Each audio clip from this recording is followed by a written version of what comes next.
I counted the rotors before I counted my children's fingers. That's the thing nobody tells you about the end of the world. It doesn't strip away your humanity all at once. It does it in fractions, small, surgical cuts. And the first one, for me, was standing on the roof of Mercy General Hospital in downtown Raleigh, watching the last Black Hawk tilt northeast toward the coast. And realizing that my first instinct was to calculate fuel range instead of reaching for my daughter's hand. My name is Aaron Lockwood. I was 39 years old when the city fell. I had 2 children with me, my son, Caleb, who was 12, and my daughter, Maria, who had just turned 7. My wife, Sandra, had been dead for 41 hours by then. I hadn't told the kids yet. They thought she was still at the medical tent near the south barricade. They thought we were going to the roof to get a better view and then go back for her. I let them believe that because the truth was a grenade, I wasn't ready to pull. The helicopter disappeared over the tree line, and the silence it left behind was unlike anything I've experienced. Not quiet. Raleigh was never quiet after the outbreak reached stage 3. There were always car alarms singing their useless songs, always the groan of collapsing infrastructure, always the distant percussion of gunfire that had become almost rhythmic, but the silence of abandonment, of realizing that no one was coming back, that had its own frequency. A low, pressurized hum that settled in the jaw. Caleb felt it first. He stepped forward to the rooftop edge, gripping the railing, and stared at the empty sky like he could will the aircraft back through sheer concentration. His knuckles whitened. His jaw worked sideways the way it always did before he cried, but he didn't cry. He turned to me instead and asked a question that almost broke me standing up. "Did they forget us?" I said, "No, they ran out of room." That was a lie. They hadn't run out of room. I'd watched them load that final helicopter from 7 floors below, and there had been space. I'd seen the loadmaster wave people back, not because the bird was full, but because the pilot had spotted movement on the western perimeter, a column of infected pouring through the breach in the construction barrier along Dawson Street. The decision was made in seconds. Lift now or lose the aircraft. They chose the sky. I didn't blame them, but I couldn't tell my son that we'd been weighed against a machine and found less valuable. Maria tugged at the back of my jacket. She hadn't looked at the helicopter at all. She was looking at the stairwell door behind us, and when I followed her gaze, I understood why. Something was hitting the door from the other side. Not pounding, tapping. Irregular, almost curious, like a dog scratching at a bedroom door at night. Except the rhythm kept shifting. 3 taps, pause, 5 taps, a drag, silence. Then one hard thud that made the latch rattle. "Daddy, there's someone in there," Maria said. There was, and we all knew what kind of someone it was. I pulled both kids away from the door and moved toward the northeast corner of the roof.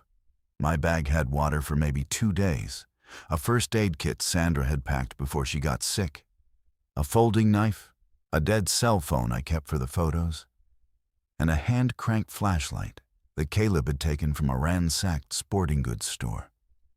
That was everything. That was the full inventory of our survival. Below us, Raleigh was burning in patches. Not the Hollywood kind, no towering infernos, no walls of flame. These were small fires, tired and orange, eating through strip malls and gas stations with the patience of old age.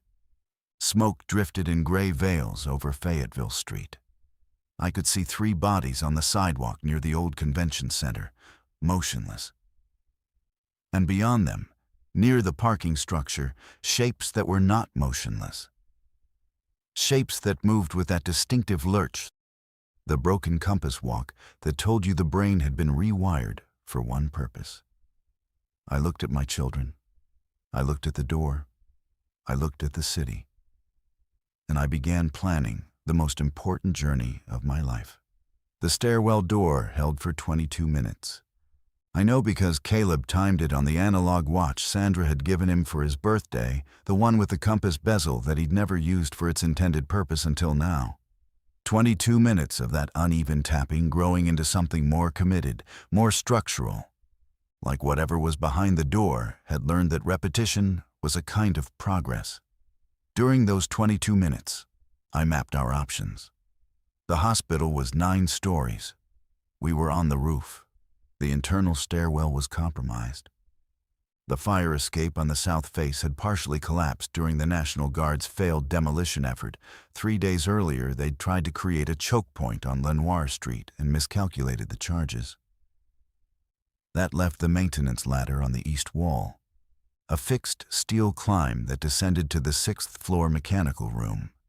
If the mechanical room was clear, we could cut through the east wing, take the service elevator shaft down, climbing the cables, not riding, and exit through the loading dock that opened onto Cabarrus Street. I explained this to Caleb in plain language. No softening. He was 12, but the outbreak had aged him past the point where gentle euphemism served any purpose. He listened, asked one question. What if the mechanical room isn't clear? And accepted my answer, which was that we'd figure it out when we got there. Maria was different. She didn't want a plan. She wanted a promise. She held my hand and said, "We're going to find Mommy after this, right?"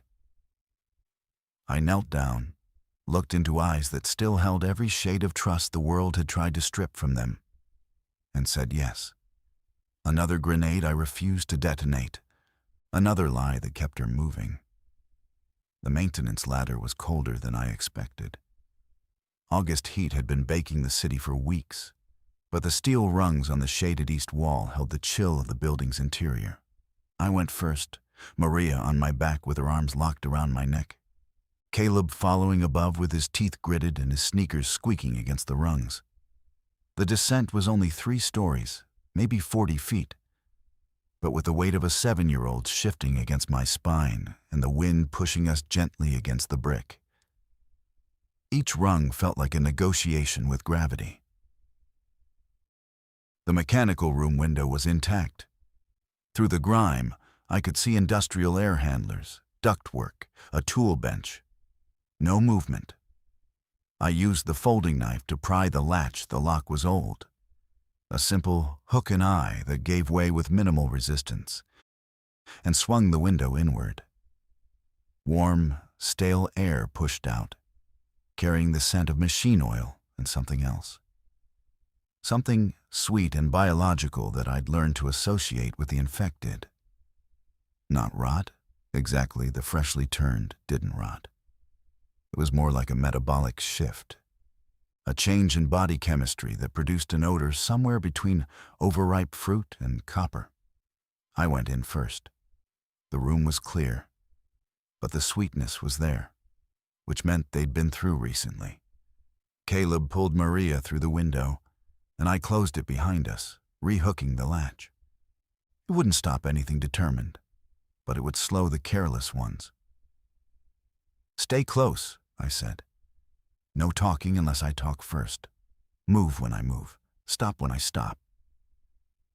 Caleb nodded. He put his hand on Maria's shoulder and guided her behind me, forming the single-file chain that would become our default formation for the next 18 days. Father, daughter, son. I led because I absorbed the risk. Maria walked middle because she was smallest and slowest. Caleb took the rear because he was brave enough and old enough to watch our backs, and young enough to still believe that vigilance was a shield. The East Wing corridor was dark. The hospital's backup generators had failed on day 4, and without them, the interior floors were caves. I cranked the flashlight. 30 seconds of grinding gave us about 2 minutes of pale yellow light and swept the beam ahead. Peeling linoleum, overturned gurneys, A nurse's station with papers scattered like confetti after a parade nobody attended. And, at the far end of the corridor, just before the turn toward the elevator bank, a figure standing perfectly still. Not moving, not lurching, just standing, facing the wall. Caleb's hand found my belt loop. Maria pressed her face into my hip. I turned off the flashlight, and we stood in the dark together. There is a particular terror in watching something that should be moving remain still. We'd adapted to the lurching, the dragging, the relentless forward momentum of the infected. That was frightening, yes, but it was predictable. You saw them coming. You calculated distance and speed. You made decisions based on trajectory. But the still ones, the ones who stood in hallways or sat in chairs or pressed their faces against windows without moving, those were a different equation entirely. Because you didn't know what triggered them. Sound, certainly. Proximity, sometimes. But there were cases. Stories passed through refugee groups at the barricades, of still ones ignoring a person who walked within arm's reach and then detonating into violence at the creak of a floorboard 20 feet away. I held my children against me and counted breaths. Mine were controlled 4 counts in, 7 counts out, a technique Sandra had taught me during her residency when I'd had panic attacks about finances. Sandra. Her name still surfaced in my thoughts as instruction, as guidance, as the calm voice explaining how the body worked. She'd understood the infected better than most. She'd been one of the first physicians at Mercy General to identify the pattern the way the virus restructured motor function, stripped higher cognition, and rewired the brainstem into a hunting instrument. She'd called it predatory simplification. She'd also been one of the first to get bitten, reaching for a child in the ER who'd been brought in by parents who didn't know what the bruising on his arms actually meant. I couldn't think about that now. The figure at the end of the corridor hadn't moved. I estimated 50 feet of distance. The elevator bank was 10 feet past it on the left. To reach the shaft, we'd have to pass within 6 feet of where it stood. I leaned down to Caleb's ear. Take Maria. Back the way we came. Wait at the mechanical room. If I'm not there in 5 minutes, go back up the ladder, get to the roof, and barricade the stairwell door with whatever you can find. He shook his head. I felt the motion more than saw it. I'm not leaving you, he whispered. You're not leaving me. You're protecting your sister. That reframing was calculated. I knew my son. I knew that framing retreat as protection would override his instinct to stay. He was already becoming a guardian. The outbreak had catalyzed something in him that should have taken another decade to mature. He squeezed my arm once, then took Maria's hand and began backing down the corridor with a silence that made me proud and devastated in equal measure. Alone, I cranked the flashlight again. The grinding sound was impossibly loud in the stillness. I watched the figure for any reaction. Nothing. I released the crank and let the beam catch it fully. Female. Hospital gown. Bare feet on the linoleum. Her hands were at her sides, fingers slightly curled. Her head was tilted forward, forehead almost touching the wall. I could see the bruising on her arms that mottled purple-green that marked the infection's progression through the vascular system. Her breathing was shallow, rapid, visible in the slight rise of her shoulders. She was in what the military liaison at the barricade had called dormant phase, conserving energy, waiting for stimulus. The trick was not becoming the stimulus. I moved along the opposite wall, each step a deliberate placement heel first, then rolling to the toe, distributing weight to minimize sound. The linoleum was forgiving. No creaks, no groans. I kept the flashlight aimed low, avoiding her face. Direct light to the eyes could trigger a photosensitive response in some dormant infected. Another detail Sandra had shared during the long nights at the refugee camp.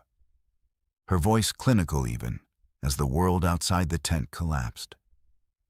I passed her at a distance of 4 feet, close enough to see the name badge still clipped to her gown. Rebecca Sinclair, RN. Close enough to see the wedding ring on her left hand. Close enough to smell that sweet metabolic shift rolling off her skin in waves. I reached the elevator bank. The doors were pried open. Someone before us had the same idea. The shaft gaped, dark and vertical, with steel cables hanging like dead vines. I looked back. Rebecca Sinclair hadn't moved. I signaled down the corridor with 2 short flashes. Caleb would understand. They were coming, and we were going down. The elevator shaft descent took us 40 minutes. 40 minutes of gripping steel cables slicked with hydraulic fluid, lowering ourselves floor by floor through a darkness so complete that I lost all spatial orientation and had to count landings by touch the slight outward bump of each floor's door frame against my shoulder as we passed. Maria rode on my back again, her legs locked around my waist, her face buried in my neck. She didn't speak. She'd entered a state of focused silence that worried me more than tears would have. Children process catastrophe differently than adults. They compress, they internalize. They build elaborate interior architectures to house the things they can't articulate. I could feel her heartbeat against my spine, fast and light like a sparrow's. And I made myself a promise that I would get her somewhere safe enough to finally fall apart. Caleb descended above us, methodical and steady. The boy had discovered a natural aptitude for climbing during our escape from the South Barricade 4 days earlier, when we'd scaled the chain-link partition outside the convention center. His hands found holds with an instinct that owed nothing to training, and everything to the kind of evolutionary pressure that forges competence from desperation. We reached the ground floor. The elevator doors here were closed, but not sealed. A pry bar had been wedged into the gap at some point and then abandoned. I braced my feet against the shaft wall and pulled the doors apart just enough to see into the lobby. The loading dock was ahead, through a short corridor lined with laundry bins and supply carts. Emergency lighting, battery-powered units mounted near the ceiling, cast a dim amber glow that gave everything the warmth of a memory. The corridor appeared empty. But the smell was stronger here, that sweet copper bloom. And along the baseboards, I could see dark streaks that could have been anything but were almost certainly blood. I helped Maria through the gap first, then Caleb, then pulled myself through. The air was different at ground level, heavier, saturated with the accumulated heat of a building that had been sealed and abandoned. It sat on the skin like a compress. "Loading dock is at the end of this hall," I whispered. "Stay behind me." We moved. The corridor was perhaps 60 feet long, and we covered it in a state of heightened perception that made every detail luminous. The scuff marks on the floor, the overturned laundry bin with sheets spilling out like a fabric waterfall, the vending machine against the wall, its glass front shattered, contents long since looted except for a single bottle of water wedged in the back of the dispensing slot. I stopped, reached inside the broken glass carefully, extracted the water bottle, and handed it to Caleb. He looked at it like a sacred object and tucked it into his backpack without a word. In the economy of collapse, a sealed bottle of water was currency, medicine, and hope, condensed into 16 ounces of plastic. The loading dock door was a roll-up steel gate, the kind operated by a chain pull. I tested the chain. It moved, but the gate shrieked metal on metal. a sound that in the old world would have been nothing more than industrial background noise, and in this world was a dinner bell. I stopped pulling immediately. The gate was up perhaps 18 inches. Enough for Caleb to slide under, barely enough for me. Not enough to feel safe. "Go," I told Caleb. "Slide under, check the dock, tell me what you see." He dropped flat and rolled under the gate with the fluidity of someone who'd been practicing this motion in his dreams. 3 seconds of silence, then his voice came back, barely above a breath. "Clear. 2 trucks, no movement. Street looks empty." I lowered Maria to the ground. "Crawl to your brother, just like going under a fence." She hesitated. Her eyes found mine in the amber half-light. And what I saw there was not fear, but a question, the kind of question a child asks without words. The kind that means, "Are you coming too?" I touched her cheek and nodded. She dropped and crawled under. I followed, scraping my back against the steel edge, feeling the gate's weight above me like a jaw waiting to close. On the other side, Raleigh opened before us. Burning, broken, abandoned. And for the first time in 4 days, we were outside. The loading dock faced Cabarrus Street, which ran east toward the old downtown residential blocks. The 2 trucks Caleb had spotted were delivery vehicles, one for medical supplies, the other a food service truck with its rear doors hanging open. Both were empty. Whatever they'd carried had been claimed long ago by the waves of evacuees who'd stripped the hospital zone clean before the last barricade fell. The air outside tasted different. Inside the hospital, everything had been processed through filters and sealed spaces until it became a kind of atmospheric paste, thick, warm, carrying the memory of chemicals and decay. Out here, despite the smoke and the heat, there was wind, actual moving air that touched our faces and reminded us that the world still had weather, still had atmosphere, still operated under laws that predated and would outlast the catastrophe. I oriented myself, using the sun, which sat low and orange behind the smoke cover to the west. Northeast was the direction the helicopter had gone, which meant the coast, which meant the evacuation fleet that had been broadcasting coordinates on the emergency frequency for the past week. The coast was 150 miles from where we stood. On a normal day, that was a 2.5-hour drive. In the current landscape, with roads clogged by abandoned vehicles, bridges potentially destroyed, and the infected concentrated along every major highway corridor. It was a journey measured not in miles, but in decisions. "We need a car," Caleb said. "We need a car that works, that has fuel, and that isn't blocked in by 100 other dead cars," I corrected. He accepted the expansion without argument. His pragmatism was crystallizing by the hour, sharpening into something that looked, from certain angles, like the early architecture of command.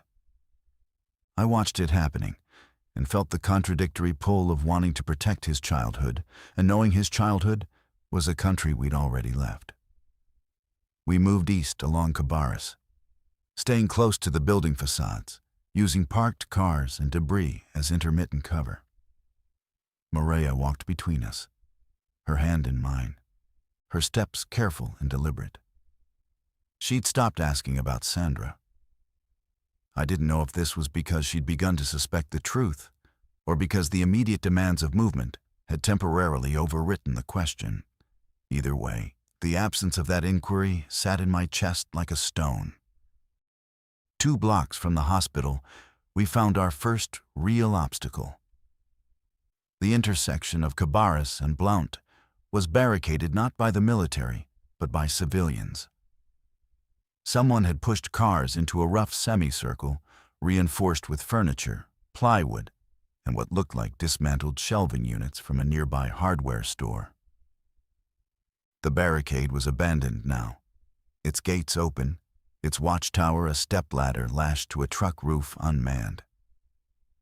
But the signs of habitation were recent. Coolers with melted ice, a propane stove still connected to its tank, sleeping bags in a row behind the truck barricade, arranged with a neatness that suggested military background or extreme anxiety. And on the pavement, inside the semicircle, a message spray-painted in red. East route closed. Infected corridor. Go south to 40. Bridge still holds. I studied the message. South to Interstate 40 meant a detour through the industrial district, then along the highway toward Garner and Clayton before turning northeast toward Goldsboro and eventually the coast.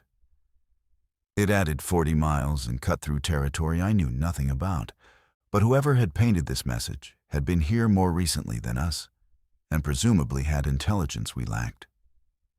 Caleb read the message twice. Do we trust it? We trust the information. We verify it ourselves. He considered this distinction and filed it away. I could see him building a framework for decision-making in real time.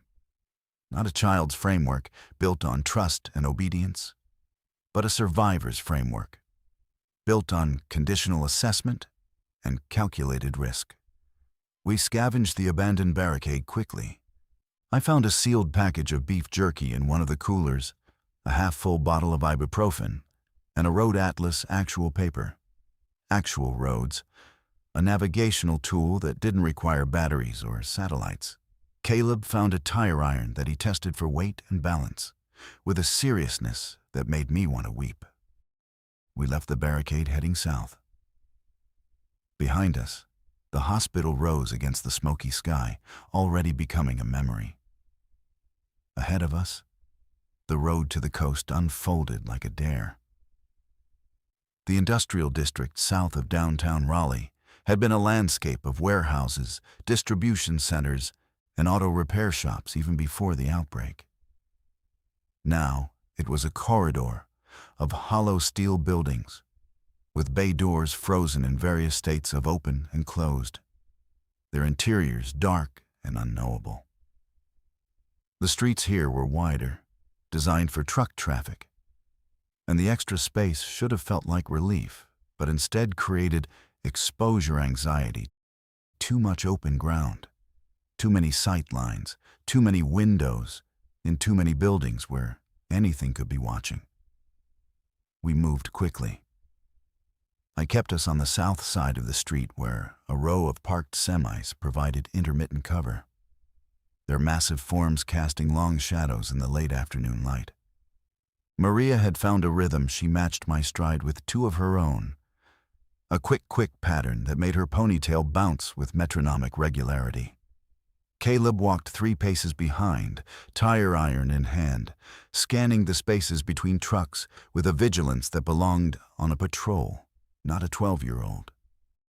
It was between the 4th and 5th trucks that we heard them. Not the infected. People.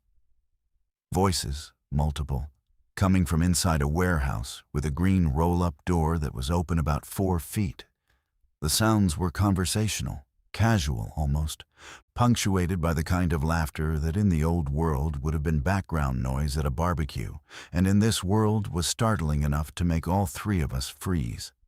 I held up a fist to the stop signal I'd borrowed from military procedural shows, and that had somehow become our genuine operational language. Caleb stopped. Maria stopped. We listened. A woman's voice, clear and authoritative, told him 3 times the south gate needed reinforcing, and 3 times he said it was fine. Guess which gate they came through? Male laughter. 2 distinct voices, maybe 3. Another voice, deeper. Mark does what Mark wants. You know that by now. I weighed our options. Other survivors meant potential allies, shared intelligence, possibly resources. Other survivors also meant territorial instincts, suspicion, and the unpredictable calculus of desperation. I'd seen both sides at the hospital barricade, strangers sharing food with strangers one day. The same strangers fighting over antibiotics the next. Caleb appeared at my elbow. We should talk to them. Maybe. They have shelter. They probably have water. Maria needs to rest. He was right. Maria's quick stride had been slowing for the past half hour, her breathing audible, her grip on my hand increasingly reliant rather than supplementary. She needed to stop moving. She needed food and water and a flat surface and something that resembled safety, even temporary. I stepped into the open and approached the warehouse door with my hands visible. Inside, the laughter stopped. A face appeared in the gap female. Mid-40s, dark hair pulled back, eyes that assessed me with the speed and thoroughness of someone accustomed to threat evaluation. "3 of you," she asked. "Father and 2 kids. Armed? Folding knife, tire iron." She studied me for a count of 5. Then she looked past me at Caleb and Maria, and something in her expression shifted, not softened exactly, but recalculated. Children changed equations. They always had, even before the world demanded it. "I'm Grace Okonkwo," she said. "This is our staging area. We're moving out at dawn toward I-40. Aaron Lockwood, that's Caleb. That's Maria. We saw the message at the barricade on Blount. I painted that message." She pulled the door up another 2 feet and stepped aside. Inside, the warehouse was larger than I expected, a high-ceilinged space lined with industrial shelving, most of it empty, some of it repurposed as sleeping quarters. I counted 8 people. 3 men, 4 women, and a teenager who sat cross-legged on a shipping pallet, reading a water-stained paperback with the focus of someone who'd chosen literature as their method of dissociation. Grace introduced us quickly. Mark, the one she'd been criticizing, tall, bearded, radiating a calm authority that immediately put me on alert, because calm authority in a crisis is either genuine leadership or weaponized narcissism. Elena, who handled medical. Frank and Darnell, who handled security. The others whose names I filed but whose roles were less immediately clear. "You can stay tonight," Grace said. "Tomorrow, you decide if you're coming with us or going alone." I looked at my children. Caleb was already scanning the space for resources. Maria was staring at the teenager with the book as though she'd forgotten that reading existed. "Tonight," I agreed. "We'll see about tomorrow." The warehouse had been a regional distribution hub for a restaurant supply company. Traces of its former life persisted in the commercial-grade shelving. The faded forklift tire marks on the concrete floor, and the faint smell of cardboard and industrial cleaner that undercut the newer smells of sweat, smoke, and unwashed clothes.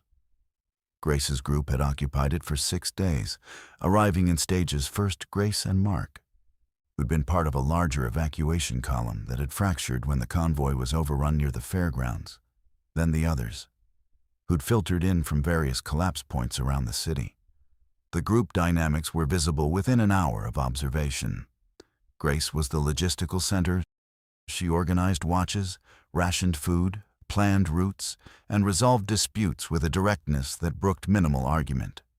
Mark was the physical center. He'd fortified the entrances, established escape routes, and carried himself with the loose-limbed confidence of someone who'd been dangerous before the outbreak, and had simply found a context where that quality was valued rather than suppressed. Their partnership was functional but adversarial, built on mutual competence and mutual distrust, and it created a tension that permeated the group like a low electrical hum. I watched all of this while sitting on a folding chair near the sleeping area, eating a portion of the group's communal dinner, canned soup heated on a camp stove, divided with mathematical precision into exactly 11 servings. Elena, the medical person, had checked Maria and Caleb for signs of infection a routine they'd established for newcomers. Clinical but not unkind. She'd examined their skin for the vascular bruising, checked their pupils for the dilation pattern, listened to their breathing for the signature wet rasp that preceded the respiratory phase. Both children were clean. Elena told me this with the studied neutrality of someone who had, at some point, delivered different news to different parents. After dinner, Maria fell asleep on a mat near the teenager whose name was Jaya, and who turned out to be Mark's niece, 14 years old, miraculously composed, and possessed of a quiet intelligence that she deployed sparingly and precisely. Jaya had offered Maria a corner of her blanket without being asked, and Maria had accepted without hesitation. Curling into a ball with her knees drawn up and her thumb near her mouth, a regression that told me how deeply the past days had cut. With Maria settled, I joined Grace and Mark at the planning table, a folding banquet table covered with the same road atlas model I carried, except theirs was annotated with handwritten notes in multiple colors: red for confirmed infected concentrations, blue for potential supply caches, green for viable routes. The map was dense with information, a collaborative intelligence product assembled from the combined observations of 8 survivors over 6 days. Interstate 40 East is our best option, Grace said, tracing the route with her finger. The bridge over the Neuse River at Clayton held as of 3 days ago. Past that, we follow 70 toward Goldsboro, then cut north to Wilson and take 264 straight to the coast. That's 160 miles, I said. Closer to 170 with detours. We estimate 5 to 7 days on foot, assuming we find vehicles for portions. Mark leaned back in his chair. Assuming the bridge is still there. 3 days is 3 days, Grace said. It was there then. And 3 days in this world is a geological age. Bridges get blown. Military demolishes them to slow the spread. Civilians demolish them to protect their little kingdoms. The argument was familiar. I'd heard versions of it at the hospital, at the barricade, at every gathering point where survivors negotiated the gap between information and action. The optimists planned with data. The pessimists planned with imagination. The survivors, the real ones, planned with both. What's the alternative if the bridge is gone? I asked. Mark looked at me with new interest, as though the question itself was a credential. South to Fayetteville. Cross the Cape Fear River there. Then east through the low country to Wilmington.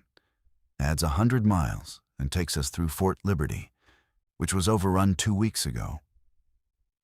Grace shook her head. We're not going near Fort Liberty. Then we better hope that bridge is standing.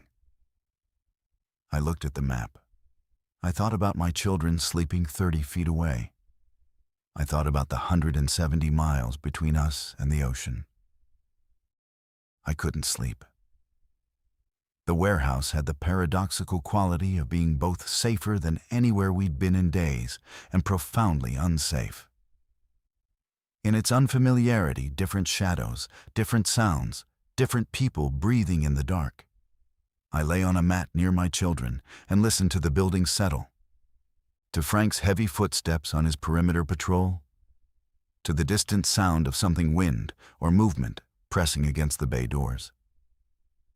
At some point past midnight, I heard Grace's voice near the planning table. She was talking to Elena in the hushed register of people who needed the cover of darkness to say honest things. I didn't intend to eavesdrop, but the warehouse's acoustics were generous, and my body had forgotten how to stop being alert. 3 more mouths, Elena was saying. 2 of them children. Erin seems capable, but the girl, she's 7. She'll slow us down.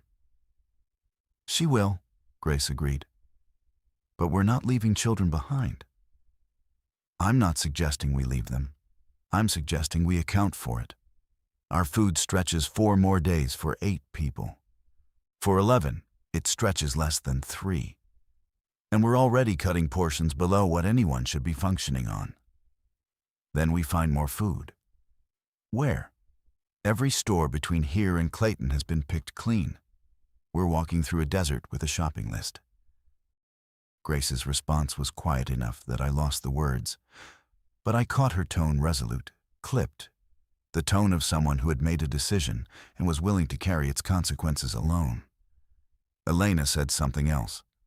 Then footsteps moved apart, and the conversation was over.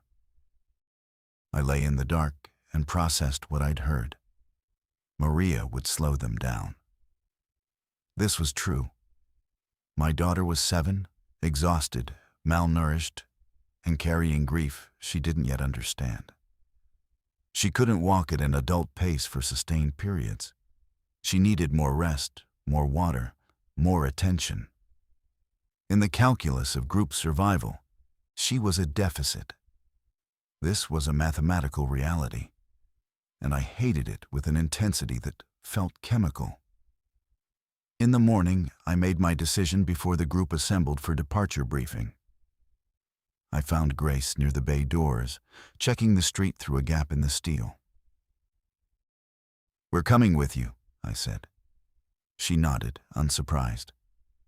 "I'll carry my weight and my children's. I have medical knowledge. My wife was a physician, and she trained me on field care before she died. I can suture, set splints, manage infection, and triage. I also know the road atlas better than most. I drove the Raleigh to Coast route twice a month for work." Grace studied me with those assessing eyes. "Sandra was your wife?" The name caught me off guard. "How did you know her name?" "Elena found her badge in your first aid kit when she checked your supplies last night.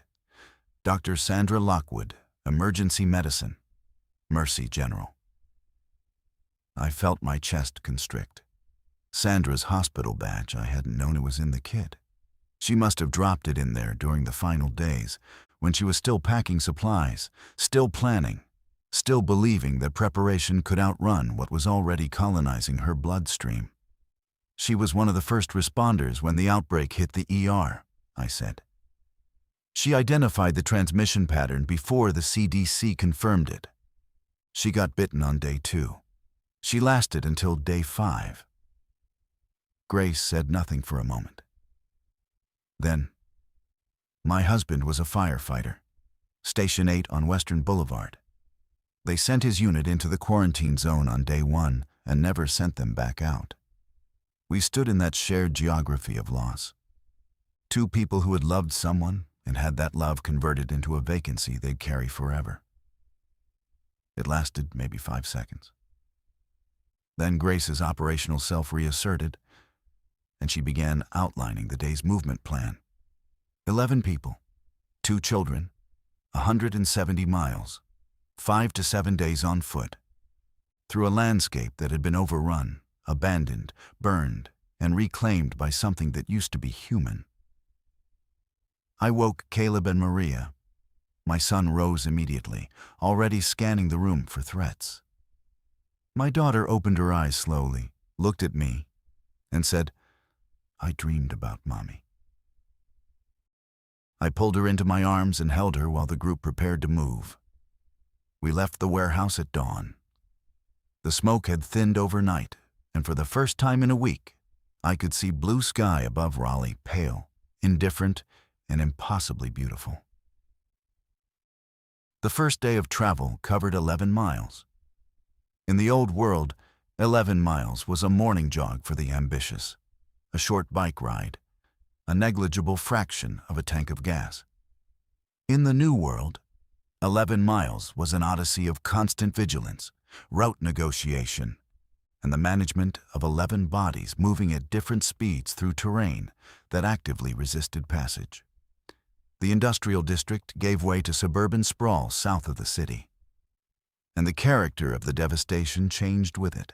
Downtown had been violent barricades, military debris, the residue of organized resistance. The suburbs were different. the suburbs were quiet. Houses with doors standing open, lawns beginning their slow return to wildness. Children's toys scattered on driveways as though their owners had been called inside for dinner and never came back. It was the ordinariness of it that was devastating the mundanity of a world that had simply stopped mid-sentence. We walked in a loose column. Grace at the front with Mark, then the main group, then Caleb and Maria and me, then Darnell and Frank at the rear. The formation was designed to keep the most vulnerable us in the protected center. Though protected was a generous term for a group of 11 people walking openly down a suburban road with no armored vehicles, no long-range weapons, and no communication with any organized force. Mark had a shotgun, 12-gauge, pump action, loaded with 5 shells that he treated with the reverence of sacred relics. Darnell had a hunting rifle with a scope and 8 rounds. Frank had a machete. Everyone else had improvised melee tools or nothing at all. In terms of defensive capability, we were somewhere between a medieval patrol and a neighborhood watch. The first infected encounter of the day came at mile 4, near a subdivision called Heatherston Crossing. The sign was still standing, green with gold lettering, the kind of branding that belonged to a development where homes started in the mid-300s, and the HOA had opinions about mailbox colors. 3 infected emerged from between 2 houses, moving in that distinctive pattern fast enough to close distance, uncoordinated enough to trip on uneven ground. 2 males, 1 female, all showing advanced vascular bruising. The female was wearing running clothes, as though the virus had caught her mid-workout. Mark dealt with it. He didn't use the shotgun too loud, too costly. Instead, he stepped forward with a construction hammer he kept on his belt and engaged with an efficiency that was both impressive and unsettling. 3 swings, 3 results, a clinical application of force that revealed extensive practice. He did this without apparent emotion, the way a carpenter drives nails, and then stepped back into formation as though he'd paused to tie a shoe.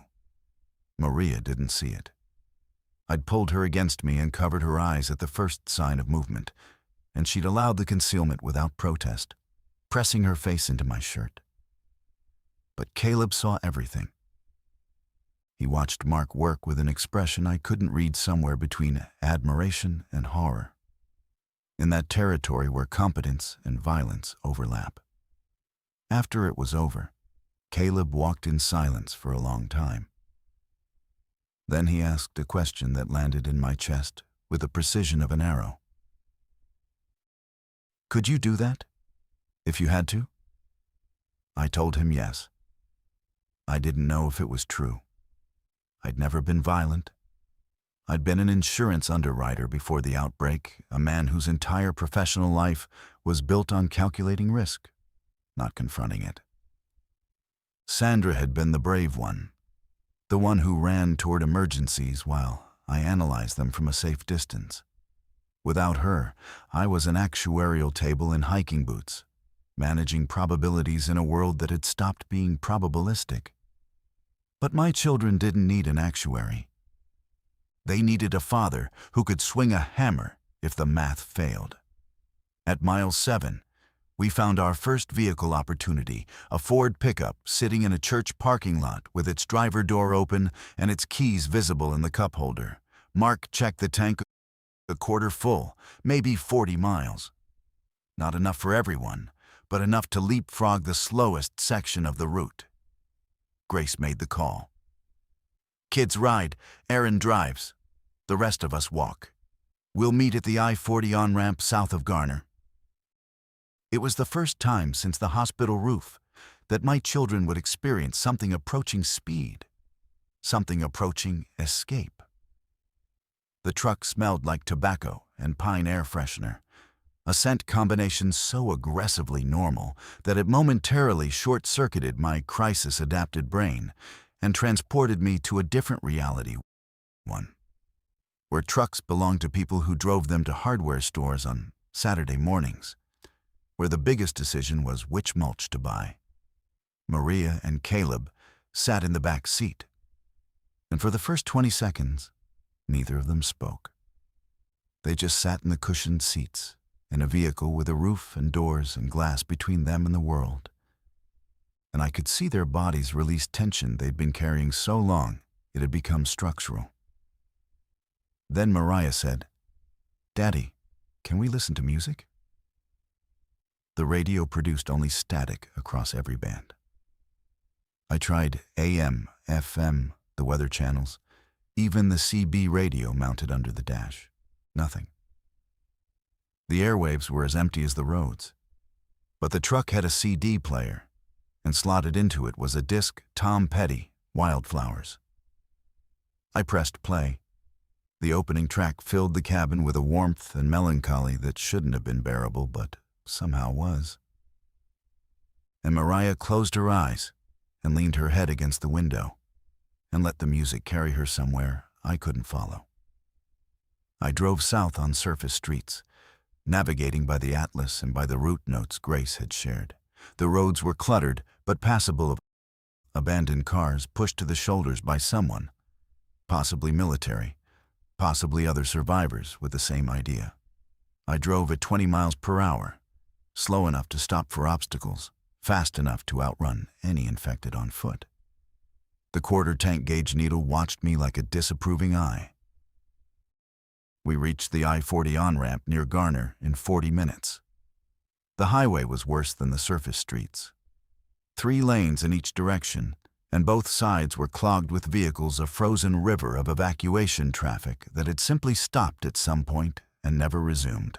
Cars, trucks, RVs, a school bus with its emergency door swung open, a moving truck with furniture spilling from its back. The stories were readable in the arrangement, the panic stop, the abandoned vehicle, the attempt to drive on the shoulder that ended in a ditch. I parked the truck at the on-ramp's crest, where it would be visible to Grace's group when they arrived. We got out, and the highway's devastation stretched before us in both directions, a monument to coordinated flight that had failed. "We wait?" Caleb asked. "We wait, and we look for supplies." We worked the nearest vehicles systematically. Most had been looted, but the looters had been selective. They'd taken food, water, weapons, and medicine. But they'd left behind things that had no survival value in the immediate crisis, but held enormous value to a man traveling with children. In a minivan with North Carolina plates, I found a fleece blanket, a package of wet wipes, and a children's coloring book with a partial set of crayons. In a sedan with its trunk popped open, Caleb found a case of warm sports drinks, sealed and untouched, apparently invisible to scavengers who'd been looking for water rather than electrolytes. Maria sat on the truck's tailgate with the coloring book, filling in a picture of a horse with a green crayon, because green was the only color large enough to hold comfortably. She worked with a concentration that bordered on meditation, and I let her stay there because the act of coloring was the most normal thing she'd done in a week. And normalcy was a medicine I couldn't manufacture. Grace's group arrived 3 hours later, filtering up the on-ramp in pairs and small clusters, red-faced and exhausted from the walk. Mark came last, construction hammer swinging from his belt, his eyes sweeping the highway with proprietary assessment. He looked at the truck, checked the fuel gauge, and said nothing. But his jaw tightened in a way that told me he was already thinking about who controlled the vehicle. That night, we camped in the median of I-40, using the truck and 2 other vehicles as a rough windbreak. Darnell took first watch. Elena distributed the sports drinks Caleb had found 1 per person, rationed to last 3 days. The coloring book circulated among the group, and I watched Frank, a man built like a refrigerator who'd spoken perhaps 50 words total, spend 10 careful minutes coloring a picture of a dolphin with a blue crayon. The infected stayed off the highway that night. We could hear them in the woods on either side, branches cracking, that wet breathing. But none approached. Sleep came in fragments. Each fragment was a small mercy. The bridge at Clayton was still standing. We saw it from a mile away, a concrete span over the Neuse River that, in ordinary times, carried 4 lanes of commuter traffic, and now carried the accumulated significance of our continued existence. Grace spotted it first and said only 2 words. "It's there." But the relief in her voice was so profound that it functioned as a speech. We approached cautiously.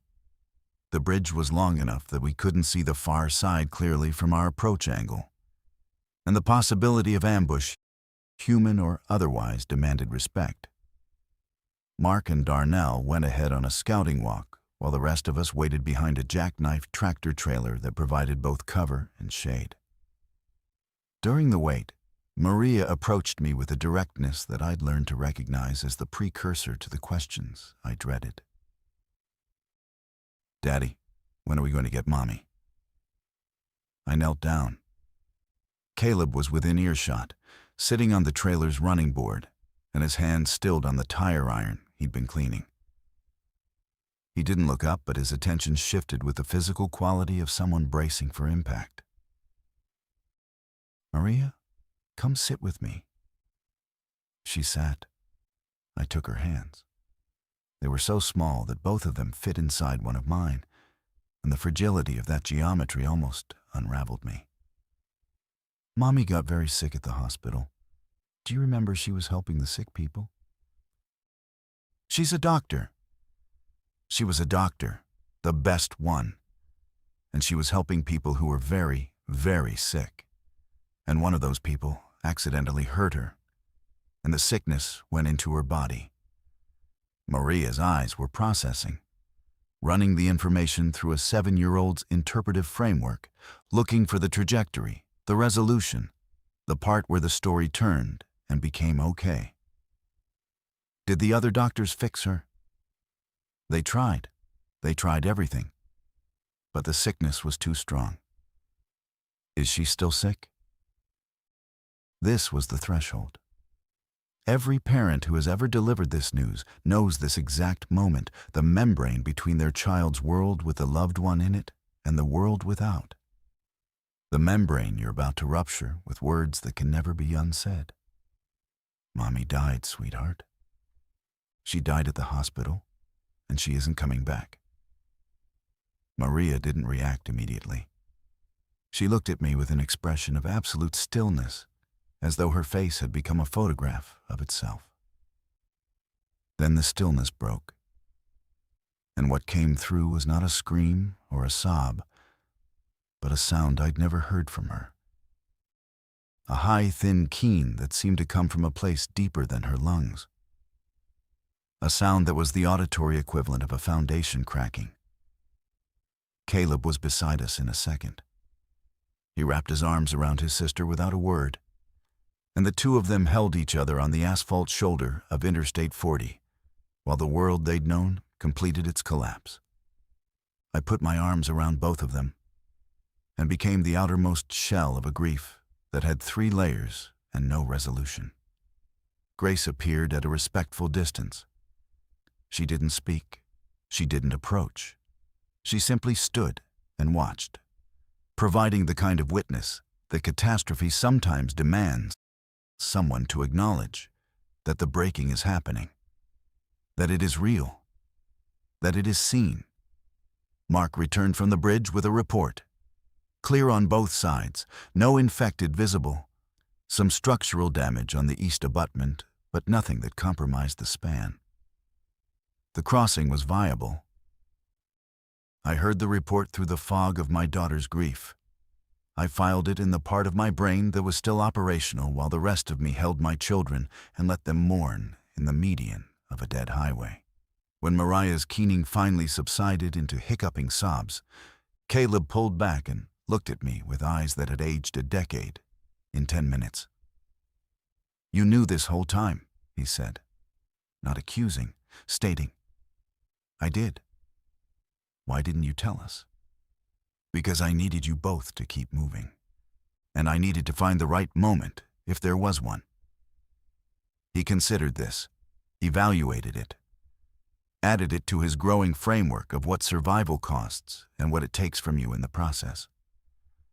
"Okay," he said. And then to Maria, "Come on, we have to cross the bridge." She took his hand, and together my children walked toward the river. The crossing took 20 minutes, but lived in memory as something both longer and shorter elastic time. The kind that stretches under emotional weight and then snaps back, leaving you on the other side with no clear sense of how you got there. The bridge was 400 meters of exposed concrete, with no cover, no exits, and water 40 feet below. We crossed in a tight group, Mark and Darnell at the flanks, everyone else in the center moving at a pace that was too fast for comfort and too slow for safety. On the far side, the landscape changed. Eastern North Carolina unrolled before us in a flatness that seemed almost philosophical fields. Tree lines, the long horizontal geometry of agricultural land that stretched to a horizon made hazy by heat and smoke. The road narrowed to 2 lanes, lined with tobacco barns and equipment sheds, and the occasional farmhouse set back from the highway behind old-growth oaks. The change of terrain altered our tactical situation. The flatness gave us visibility but removed cover. We could see threats from a distance, but threats could see us too.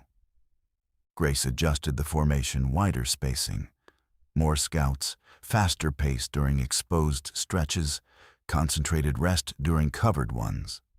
It was during one of these rest periods, sheltered in a tobacco barn that smelled of aged leaf and dry earth, that the group's internal fracture became visible. Mark wanted to change the route. His argument was topographical. The highway ahead passed through Wilson, a city of 50,000 that would have been an infected concentration point. Going through it was suicide. He proposed a detour south through farmland, adding a day but avoiding the urban zone entirely. Grace disagreed. Her argument was logistical. The detour meant additional miles on dwindling food and water, through terrain with fewer supply opportunities. Wilson might be concentrated, but highways through cities often had cleared corridors maintained by military or organized survivor groups. The risk of the city was measurable. The risk of the farmland detour was unknown. The argument happened in front of everyone, which was either a sign of democratic process or a power struggle performed for an audience. Frank and Darnell aligned with Mark. They'd been military. They understood urban combat, and they wanted no part of a city engagement with insufficient weapons. Elena and Jaya aligned with Grace. They'd been part of Grace's original group and had developed loyalty through shared survival.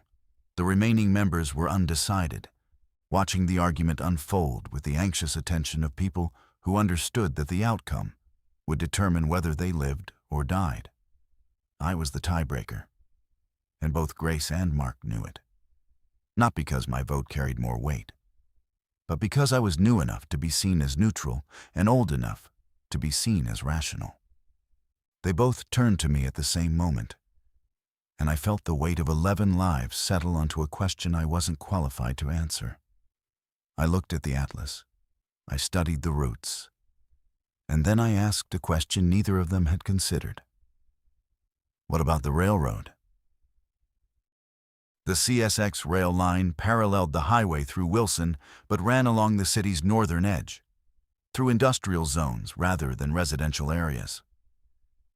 Rail corridors were typically clear. The tracks themselves were difficult terrain for the infected, who struggled with the uneven footing of gravel ballast. The line would carry us past Wilson with minimal urban exposure and reconnect with the highway east of the city. Grace and Mark looked at each other. It was the first time I'd seen them reach agreement, and it was visible as a physical event, a simultaneous relaxation of opposing postures, a mutual recognition that a third option had dissolved a binary conflict. "Railroad," Grace said. Railroad, Mark confirmed. We left the tobacco barn and angled north toward the rail line. The detour added 2 miles, but removed us from the highway's vulnerability and gave us a defined corridor with natural barriers on both sides, embankments, drainage ditches, the tracks themselves. Caleb walked the rails with a balance that made Maria attempt the same, her small feet finding the steel ribbon and managing 3 steps before wobbling off into the gravel with a sound that was almost laughter. Almost. Not quite, but closer to laughter than anything I'd heard from her since the bridge. And in the economy of recovery, almost was a currency I would accept. We walked the railroad for 2 days. The line cut through eastern North Carolina like a surgical incision, straight, narrow, defined, and gave our journey a linearity that felt almost therapeutic after the branching chaos of the highway. The ballast gravel was hard on feet and ankles, but the corridor's visibility was extraordinary. We could see a 1/4 mile ahead and behind, and the embankments on either side channeled the wind and sound in ways that made approaching threats audible long before they were visible. Wilson passed on our left as a skyline of water towers, church steeples, and smoke columns. We could hear the city, the accumulated audio of a population center that had collapsed but not silenced. A distant orchestra of alarms, structural failure, and the occasional gunshot that spoke of survivors still fighting or still hunting. Mark watched it through Darnell's rifle scope and reported what he saw in fragments. Fires on the south side, barricades on the main commercial street, movement that was definitely infected, movement that might have been human. We didn't stop. We didn't detour toward it. Wilson was another country, separated from us by 2 miles of open field and an agreement to keep moving. On the second evening, the railroad crossed a trestle bridge over a creek, and we made camp on the far side in a maintenance clearing surrounded by pine trees. The air here was different, salt-tinged, carried on a breeze from the east that whispered of the ocean still 50 miles away. It was the first physical evidence that the coast existed as more than a line on the atlas, and its effect on the group was visible. People sat straighter. Conversations turned from logistics to destination. For the first time, someone Elena used the word after in a sentence, as in, after we get to the coast. And the word hung in the air like a prayer. That evening, I had a conversation with Mark that reconfigured my understanding of him. He found me at the clearing's edge, where I was teaching Caleb how to read the atlas's topographic lines by firelight. He sat down without invitation and watched for a moment, then spoke. "Your boy's smart." "He is. He watches me. When I deal with the infected, he studies it like he's memorizing technique." "I know. You worried about that?" I looked at Mark directly. The firelight carved his face into planes and shadows, and I saw past the surface competence to something more complicated, a tiredness that lived below the tactical readiness, a grief that expressed itself as capability. This was a man who had lost people and converted the loss into function. And I recognized the mechanism because I was running a version of it myself. "I'm worried about everything," I said. "I'm worried that my son is learning violence as a primary skill. I'm worried that my daughter is processing her mother's death while walking through a war zone. I'm worried that I'm making decisions that feel rational now and will reveal themselves as catastrophic later." Mark nodded. "I had a daughter, Kezia. She was 9. The past tense was a canyon. I didn't ask him to cross it. "You're doing it right," he said. "The father thing, you're holding them together." "I don't know what I'm doing." "Nobody does. That's the whole secret of it. Before and after. You just keep making the next call and hope the aggregate turns out okay." He stood, touched Caleb's shoulder, once a gesture so brief and gentle, It seemed to come from a different man than the one who swung the construction hammer and walked back to his watch position. Caleb looked at me after Mark left. He lost his daughter? Yes. Is that why he fights so hard? Maybe. Or maybe that's just who he is. Sometimes it's hard to tell the difference between fighting for something and fighting because of something. Caleb turned this over. I could see the thought moving through him, reshaping the architecture of his understanding.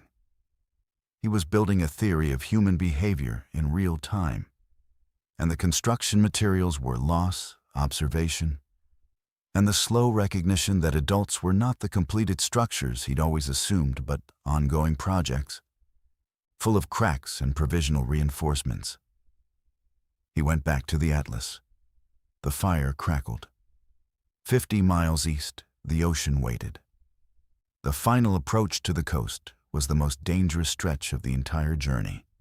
The railroad ended at a switching yard outside Greenville, and from there we were back on roads Route 264 East, a two-lane highway that cut through progressively smaller towns as the land flattened toward the Pamlico Sound.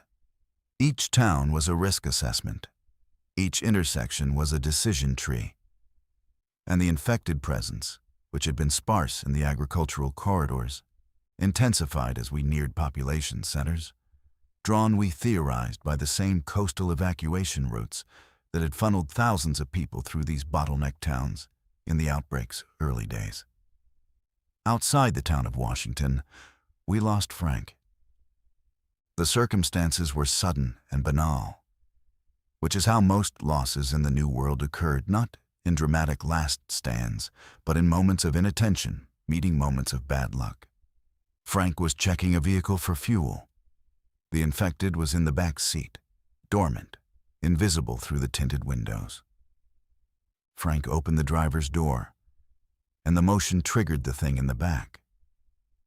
It was over before Mark could reach them. The group absorbed Frank's death with a grief that was efficient and terrible. Elena cried. Grace did not. Mark recovered Frank's machete and distributed his remaining supplies, a box of granola bars and a travel-sized bottle of hand sanitizer among the group, with a formality that transformed logistics into ritual. Maria asked me why Frank wasn't walking with us anymore, and I told her the truth this time. He died. One of the sick people hurt him, and he died. She received this information with a steadiness that might have been resilience, or might have been the numbness that comes from exceeding a child's capacity for grief. We pushed on. 40 miles became 30. 30 became 20. The salt in the air thickened until it was a taste, a texture, a constant presence that transformed breathing into an act of navigation. Seabirds appeared, gulls riding the thermals above us, their cries so fundamentally normal that they produced a kind of cognitive dissonance, as though the natural world was refusing to acknowledge the catastrophe. 10 miles from the coast, we intercepted a radio signal. Caleb heard it first, his young ears catching a pattern in the static that mine had dismissed as noise. He grabbed the hand crank radio Elena carried and tuned it carefully. And from the speaker came a voice, human, official, repeating a message on a loop. Evacuation point active at Bath Creek Marina. Naval vessels offshore. Transport by watercraft to carrier group. Bring identification if available. No weapons past the security perimeter. Evacuation point active at Bath Creek Marina. The message repeated every 90 seconds. The voice was male, measured, tired, but functional. It was the first evidence of organized human authority we'd encountered since the helicopter left the hospital roof, and its effect on the group was seismic. Jaya dropped her book and stood perfectly still, listening. Elena covered her mouth with both hands. Grace closed her eyes and tilted her head back. And for a single, unguarded moment, I saw the weight she'd been carrying, the accumulated mass of 11 lives and 170 miles. and every decision that had brought us here alive shift visibly on her frame. Mark turned to the group and said, 10 miles, we go now. We don't stop. We went. The last 10 miles were a march driven by something beyond endurance, a gravitational pull, an inevitability. The simple physical fact that the ocean was ahead and behind us was everything we'd survived. Mariah walked the entire distance without being carried. Her legs were trembling by the final mile. Her face was white with exhaustion. But she walked, one foot after the other, holding Caleb's hand on one side and mine on the other. A chain of 3 that had bent and strained but never broken. We crested the last rise at dusk. Below us, Bath Creek Marina opened into the Pamlico Sound. And on the water, gray, massive, impossibly real, sat a Navy destroyer and 2 transport ships, their lights beginning to flicker on against the darkening sky. Grace stopped at the crest. She counted us. 10. We'd started with 11. "Let's go home," she said, though none of us had one anymore. We boarded the transport ship at 21:47 hours on a Tuesday. I know the time because a naval officer logged our arrival on a clipboard with a precision that belonged to a world I'd forgotten existed, a world where time was tracked, where records were kept, where someone cared enough to write down that 3 civilians, surname Lockwood, had crossed a gangplank and stepped onto a steel deck and become, officially, survivors. They separated us for medical screening. Maria cried when they took her to a different room, but a female medic knelt down and spoke to her with such practiced gentleness that the crying stopped and was replaced by cautious observation. Caleb submitted to the examination without expression, answering questions in monosyllables, already processing the transition from survival mode to whatever came next. I sat on a metal bench in a corridor that smelled of diesel and antiseptic. And I did something I hadn't done since Sandra died. I wept. Not for her, that grief was a country I'd visit later, in private, for years.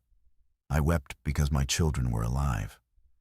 Because the math I'd been running since the hospital roof, the probability calculations, the risk assessments, the actuarial tables of catastrophe, had produced a result I hadn't dared to predict. When they brought Maria back to me, she was wearing an oversized navy t-shirt that hung to her ankles. She climbed into my lap and said, "The water smells funny." I laughed. It was the first time in 18 days. We were not safe. We were not whole. But we were together. And the sea was calm. And somewhere past the horizon, there was a morning we hadn't earned, but would try to deserve.